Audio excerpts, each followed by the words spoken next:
Hi everyone, I'm Doris Taylor. Have you ever watched someone destroy your child's happiness, only to witness karma strike back so perfectly it feels like justice served? Grab some popcorn, because this story of sweet revenge will make your day. Before we dive into this wild ride, don't forget to like and subscribe for more stories about surviving toxic people and coming out stronger on the other side. 3 years ago, my world turned upside down when my husband Jack passed away.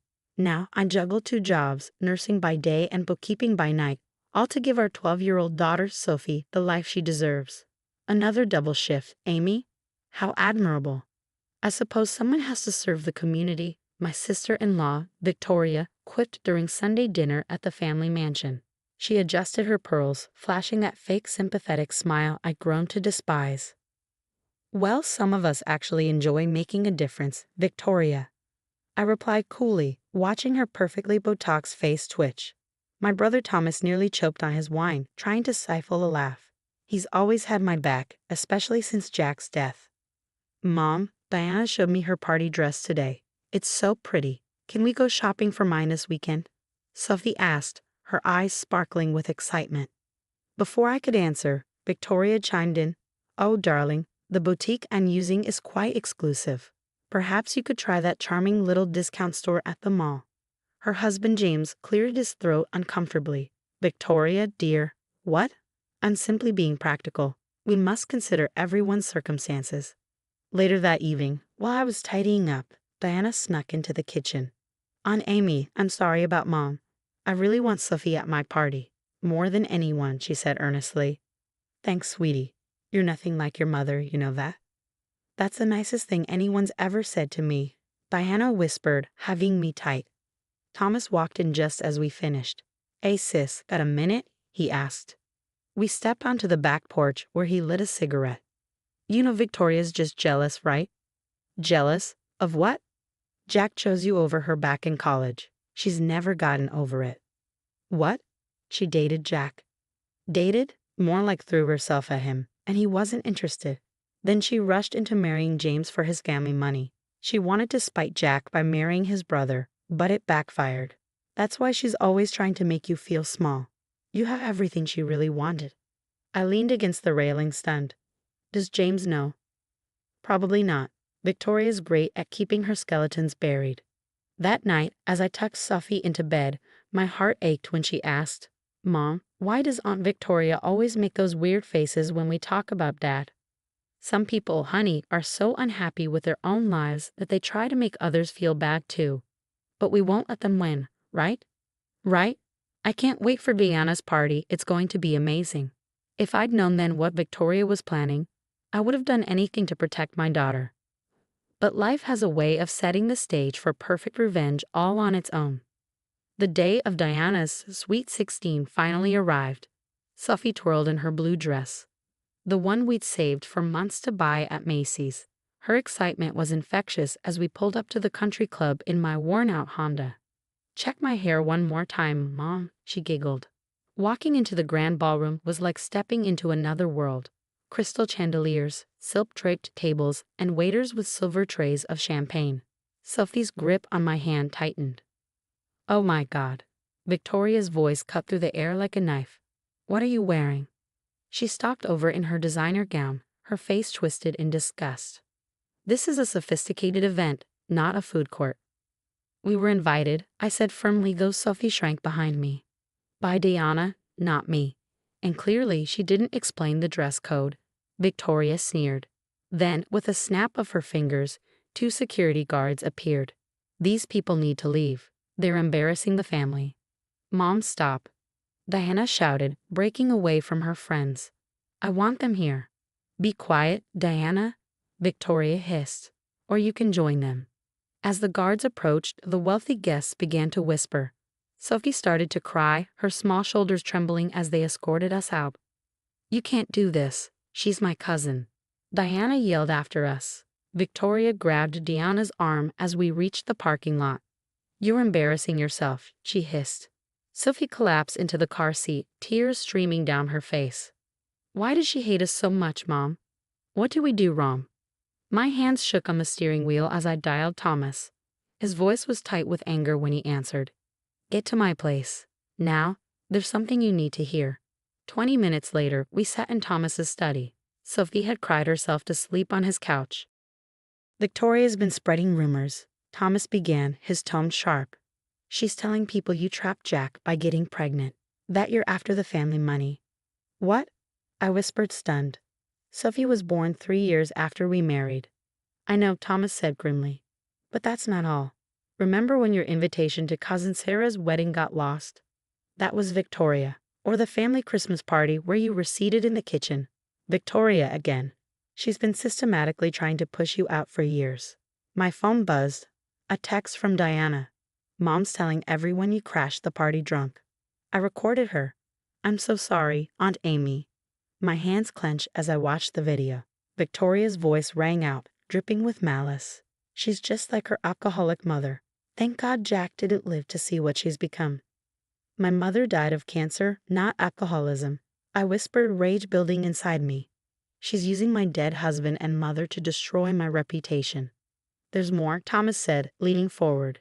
James called me last week. He's been noticing money disappearing from the family trust. Victoria's signatures are all over the paperwork. Looking at Sophie, her cheeks still stained with tears, something inside me hardened.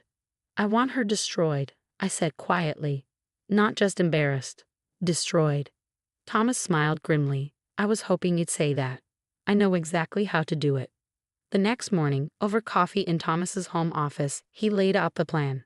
I scrolled through Diana's texts from the night before, each one revealing more of Victoria's schemes. As I said, James noticed money missing from the family charity. Thomas spread out financial documents. Look at these signatures. Victoria's been writing checks to shell companies. I frowned, pointing to a recurring payment. Wait, I recognize this name. When I was doing bookkeeping for Harrison Industries last month, I saw similar patterns. These are fake businesses. Diana arrived during her lunch break, carrying her mother's laptop. Mom never logs out of anything, she said, handing me a USB drive with trembling hands. I found emails. She's been transferring money from Grandpa's accounts, small amounts over the years. How did you get this? I asked, stunned. Mom's drunk on power.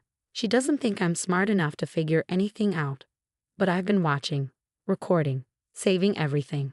Thomas whistled as he scanned the files. She's stealing from multiple accounts, evading taxes through fake charities, and there's a whole folder of emails plotting to sabotage your reputation in the community. Just then, my phone buzzed again. A text from James. We need to talk. Victoria's up to something big. Meet me at Murphy's Diner in an hour. At the diner, James looked exhausted. I hired a private investigator last month, he said, pushing a stack of reports toward me.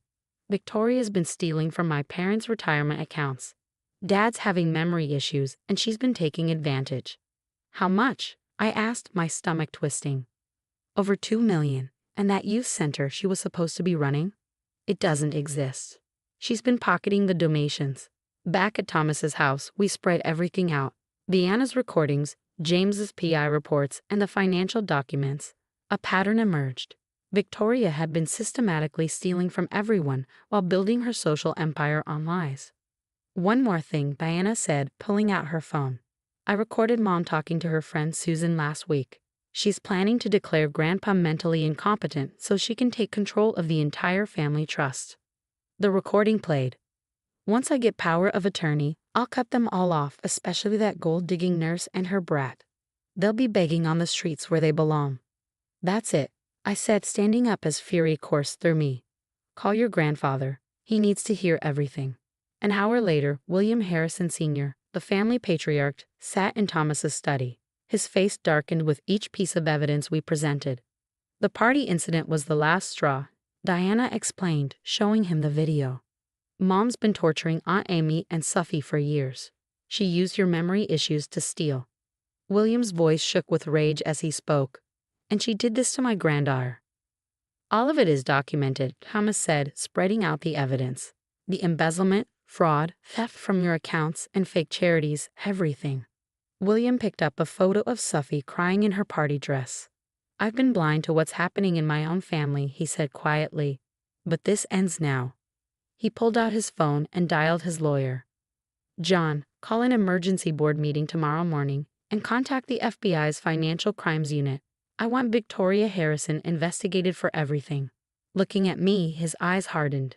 "No one hurts my family and gets away with it." Tomorrow, Victoria learns what real consequences feel like. The annual Harrison Family Foundation Gala buzzed with energy. Victoria stood at the podium, delivering a speech about family values, her voice oozing charm. Her perfect smile faltered when we walked in: Thomas, James, Diana, William Sr., and me. And now William interrupted, taking the microphone. "Victoria will explain herself. Where did the missing $2 million from our youth center go?" William Sr.'s voice cut through the stunned silence. The room froze. Victoria's face turned pale. "I don't know what you're talking about. Maybe these will refresh your memory."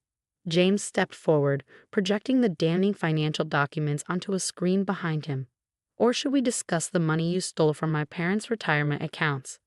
Victoria clutched her purse and bolted for the exit, but Diana stepped in front of her, blocking her path.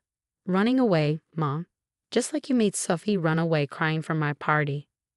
"Diana, move." "Now," Victoria hissed, her composure crumbling. "No. Everyone here needs to know who you really are, the stealing, the lies, the cruelty. It ends today." Fury flashed across Victoria's face as she raised her hand to slap Diana. But I caught her wrist mid-swing. "Touch her, and assault charges will be the least of your problems," I warned. James stepped forward, his voice calm but icy. "The divorce papers will be delivered tomorrow.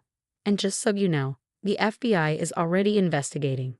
Victoria spun around, desperately searching for an ally, but her so-called friends backed away. Phones were raised, recording every humiliating second. 6 months later, Diana and Sophie celebrated their birthdays together in our backyard. Diana had moved in with us, finding safety and love in the family Victoria had tried to tear apart.